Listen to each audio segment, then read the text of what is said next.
Welcome back to another Epic Gamer video. Today we'll be speaking on 5 things in WoW that never got released. Some of the things are Emerald Dream and player housing, and of course a few others. Number 5. Player housing. Up on number 5 on the list, player housing is a feature that would give players a place to keep items and have a place they could go to hang out at. Bringing housing into WoW could have many different effects. The positives of player housing in WoW provides the devs a great opportunity to include new professions and change the present professions currently already in the game. The resources from acquiring housing could be a mass turn-in.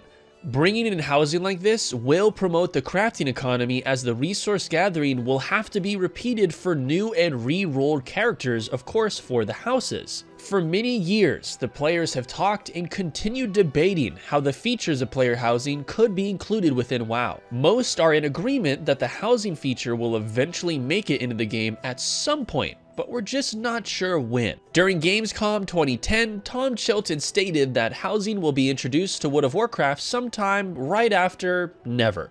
Number 4. Karazhan.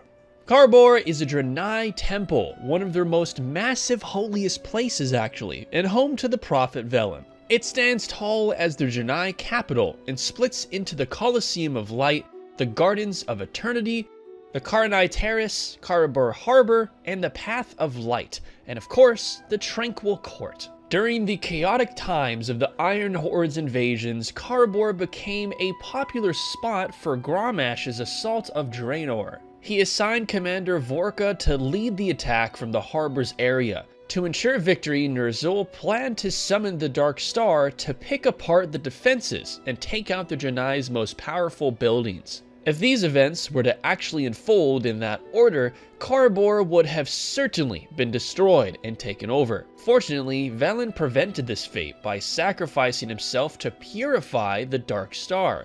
In the time preceding the battle, the city was covered with corpses, littered with them. The peacekeepers burnt the bodies of their allies and of course the enemies, and after all of it, everything returned to its normal state. Number 3. The Emerald Dream.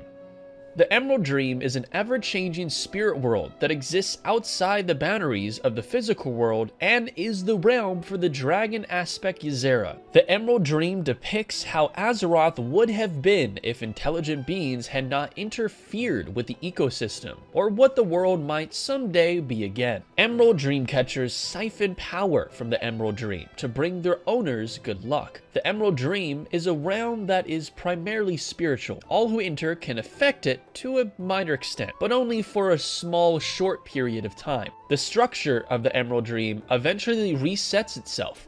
Even Ysera cannot change the dream permanently. She doesn't control the dream. If anything, it's more likely that the dream controls her. Using the dream as her guide, she controls the pace of nature around her and the evolutionary path of the world itself. Number 2. Karazhan Crypt.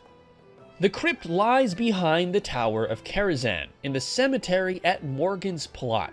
The purpose of the crypt was originally unknown, but it may have been intended to be some sort of playground for the developers, in a similar sense, kind of like GM Island. But maybe a testing site, possibly an unfinished instance, or something else that we're not really thinking of. Back in vanilla World of Warcraft, the crypt used to be accessed by dying close to the gate and running through it as a wisp when you were dead. But this was soon changed in patch 2.0.1. Many players speculate that the crypt was originally never fully implemented because of the disturbing content within. Mainly now the infamous room of upside down hanging bodies. That would have made World of Warcraft's ESRB rating turn into M for mature, definitely. On January 24th, 2014, community manager Bashiuk replied to a post relating to the responses of the crypt that was never used, and provided insight on Blizzard's designs back in the days of its creation. The more than likely reason that Blizzard abandoned the crypt was probably just because they had some kind of change in mind, and it's really just as simple as that. And finally, number 1, Azshara Crater. Azshara Crater was meant to be a battleground located in the Forlorn Ridge in southern Azshara, and was intended to be similar to Alterac Valley. Though they were never put in, the entrances were placed within the Azshara zone. The Alliance entrance was on the south side of the Forlorn Ridge, and the Horde one was on the north side. These caves were removed in Cataclysm, even though the terrain files for the battleground itself still exists within the game files. The future of Azshara Crater looked even grimmer at BlizzCon 2009, when it was revealed that in the wake of the Cataclysm, the Bilgewater Goblins had stripped mined the Forlorn Ridge into oblivion. At BlizzCon 2007, it was mentioned during a question and answer session that they had not decided if the crater battlefield would be added.